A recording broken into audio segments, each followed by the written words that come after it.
Hello guys, this is single Nomad Millennial, where the adventure begins. I want to talk about what you can do to develop your self-confidence. It's easy to be down when you face lots of criticism, especially from your friends and family members. However, it shouldn't be a huge concern to move forward with your life. What do I mean by that? Well, whatever people think about you is their problem. So you need to focus about what you think about yourself. How did you see yourself? Once you stop being worried about what others talk about you, or how they treat you, whether fairly or not, then you can move on with your life.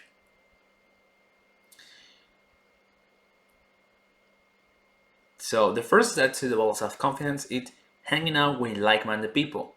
Yes, that's right. Like-minded people help you to cultivate um, a strong mindset, so nobody can stop you, even with trolling or bullying whatsoever. So you become strong and become unbeatable against any sort of criticism. Yes, it's true that it's okay to accept positive feedback, but when there's a lot of criticism, that becomes toxic. And that's what you need to stand up by yourself and never allow others to put you down no matter what. They can tell you you can do this, you can talk about it, you can not say this and that. Guess what? It's their problem. That means they're afraid of you, they're afraid of your potential, they're afraid that you can do by yourself if you decide to be alone. The other way to the second step to build self-confidence is learning to be alone and enjoy yourself being alone.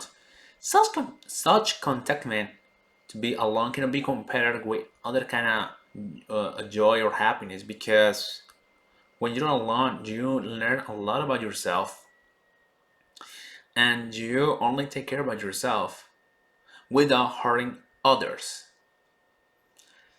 So you don't even think about other people when you spend time for yourself. That's what I always emphasize, to live every day of your life by yourself. You cannot uh, meet other people's expectations, because there will be a lot of deceptions, um, and of course a lot of criticism from those people when you fail to have everybody out.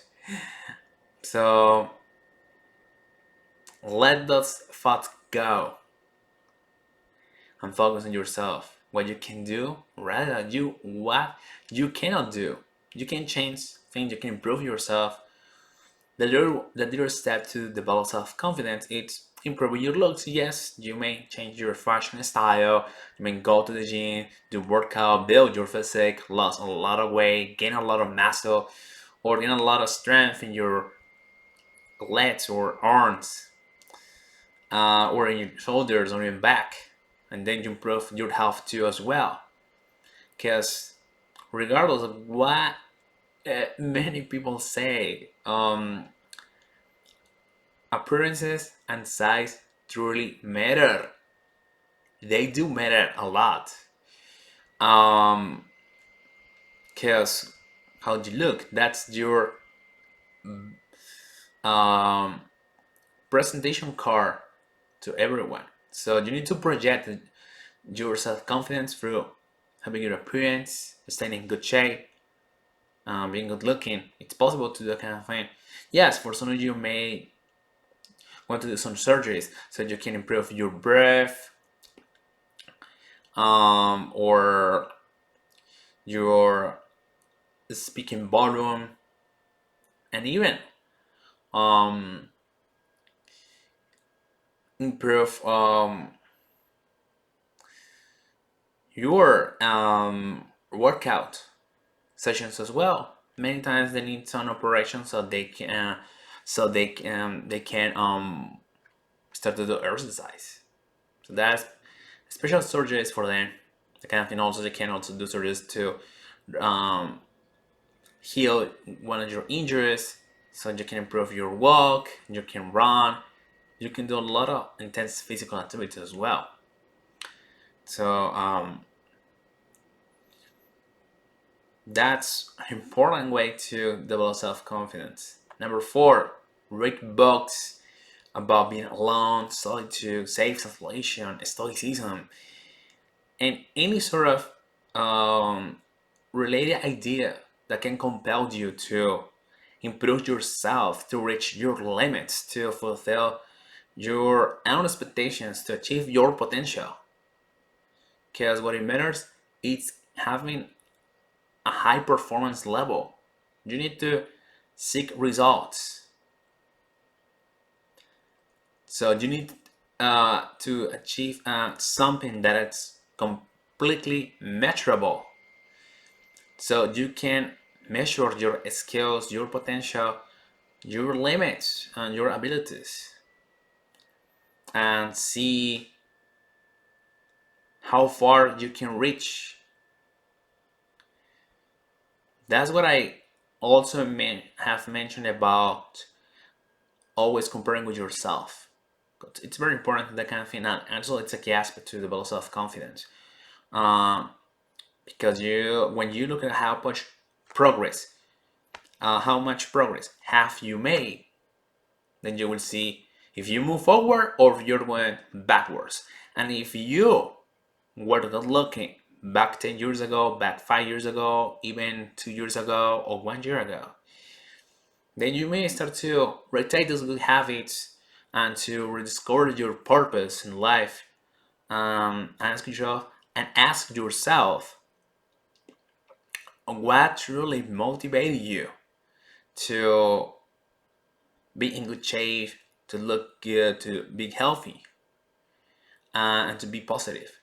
So you need to rediscover those traits and reapply them into your life again. If you have done any of those things, well, you have a lot of work to do, guys, because it's not easy um, to change habits that you have may go through that for much of your lifetime. So it's not easy to make changes, especially when you are like already grown up adult and you have stick with this habit for so long or even too long. So you need to start thinking about how important it is for yourselves to develop confidence so you can achieve your potential and reach your goals in short time. It's about discipline.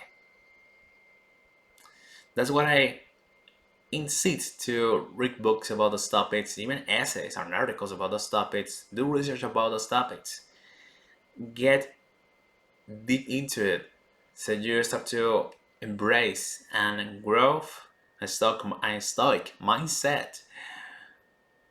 So you can overcome any obstacle in front of you. You can face life ahead of you with more optimism rather than being pessimistic about life and the world.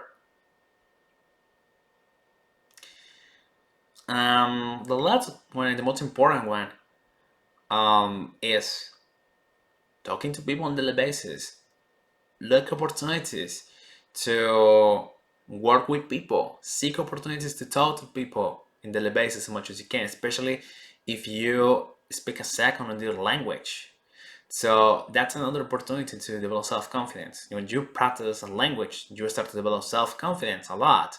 When you work with people in jobs, uh, that imply to be in contact with people most of the time. Then you also develop self-confidence as well. Also practice public speech and any sort of activity related. So you will develop and strengthen your self-confidence.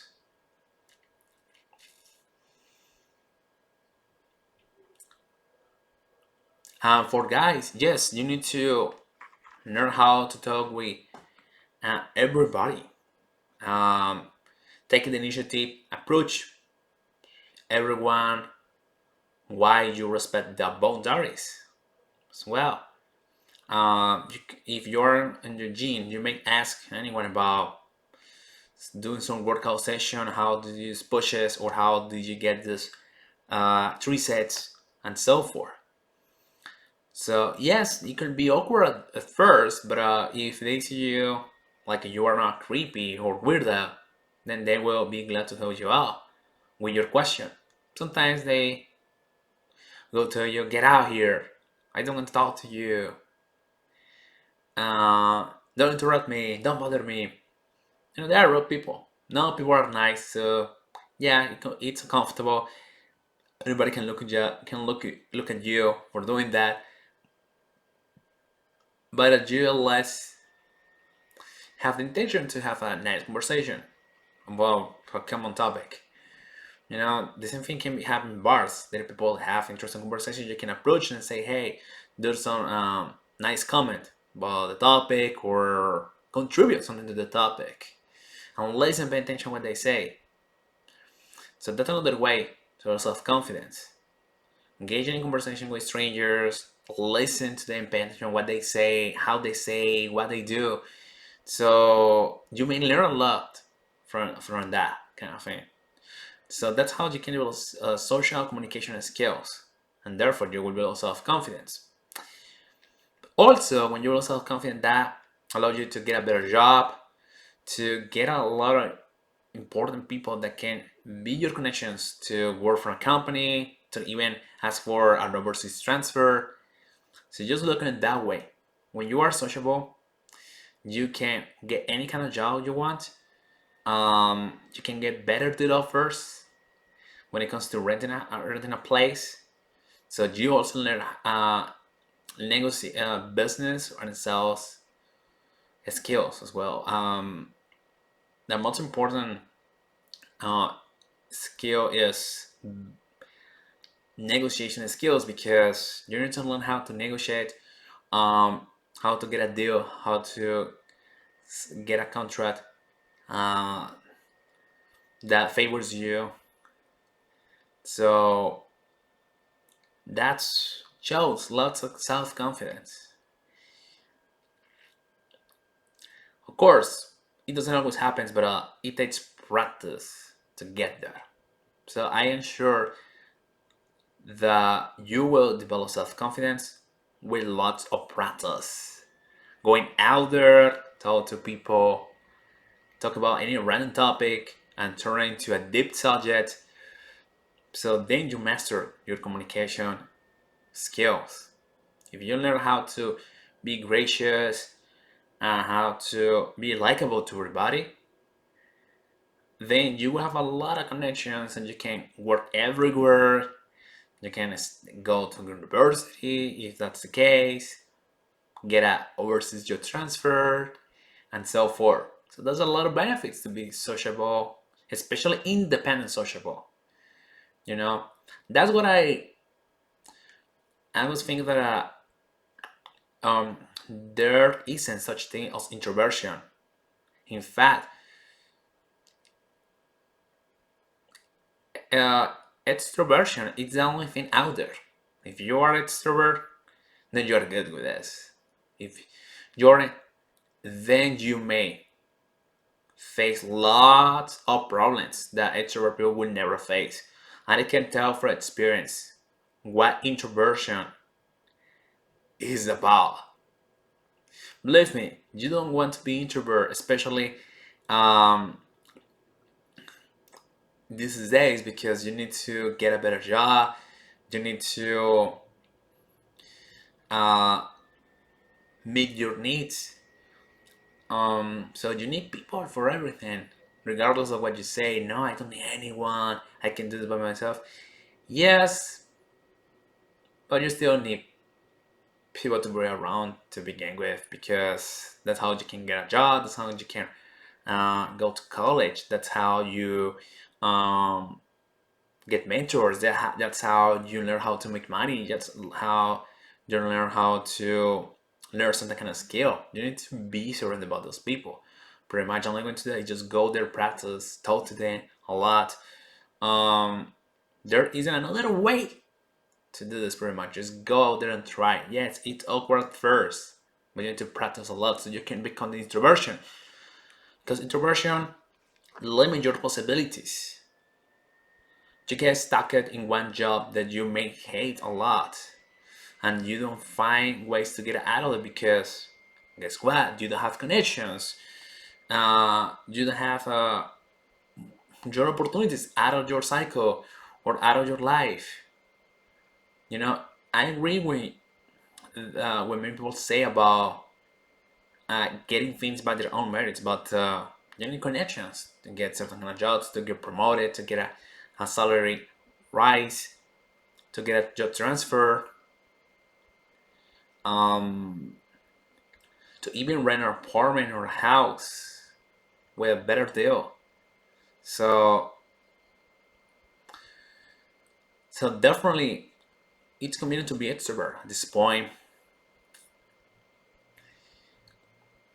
Um, Even especially in traveling, because when you're traveling alone, yes, you will meet a lot of people, so you may have some questions about some place or about some phenomenon, natural phenomena, or about some event happening in that place. So if you are afraid to ask everyone about a simple thing, like how to get to a place, you just imagine how uh, stressful, even painful will be to ask someone out. That would be a challenge, and there will be a challenge that will be impossible to overcome. So if you don't know, do the simple thing that ask a question how to get an address, then forget about asking someone out because you won't make it. And I can tell from experience that I was afraid to ask to some people to go out with me. And then when I have the courage to do so, then they were with other people around. So here we go. Here I go. Um, and that's what I will emphasize the the importance of being extrovert, to be likable to everyone. That doesn't mean to be a pleaser, guys. Definitely don't do that kind of thing, because that's a fake attitude. Well, nobody likes that kind of thing. Yes, it's kind of hard to identify those kind of people at the beginning, but they will eventually find out that you're gonna pleaser all the time. So you want to avoid give the wrong impression to others for no reason. So being likable, being genuine, being spontaneous, but also respect boundaries as well. You know your limits, pretty much, that you cannot interfere with other people's private lives. You know, um, you cannot ask personal questions to much people. I know many. I know there's some of you out there that ask private questions without any offense, without any bad intention. But hey, just much people feel uncomfortable with being asked about personal stuff. Even myself, I don't want to share everything about my life or some kind of like personal details about some past events, because it's my life, and there are things that I will never share with no one. So I understand that now, pretty much.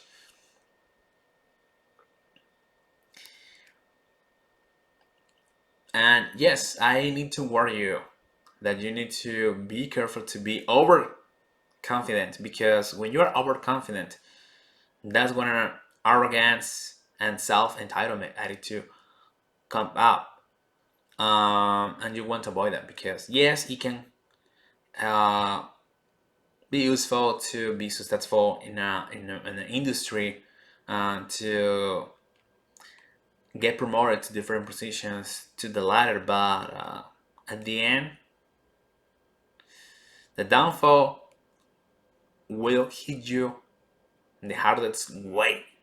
Okay, um, it will be painful and it will be disgrace, and other people will take advantage of that kind of thing. So it's important to be humble, be respectful to everybody, and yes, it's also recommended to keep it still a low profile. That's what I recommend to remain anonymous in social media, or even having personal social media accounts at all, so you can have peace of quiet in your life. You can enjoy yourself, and you can be comfortable, uh, be around others without they finding out about who you are, about what you do in your personal life. Okay, that's that's it for today, guys. Thank you so much for listening to me, and follow me on Instagram. I will see you next time.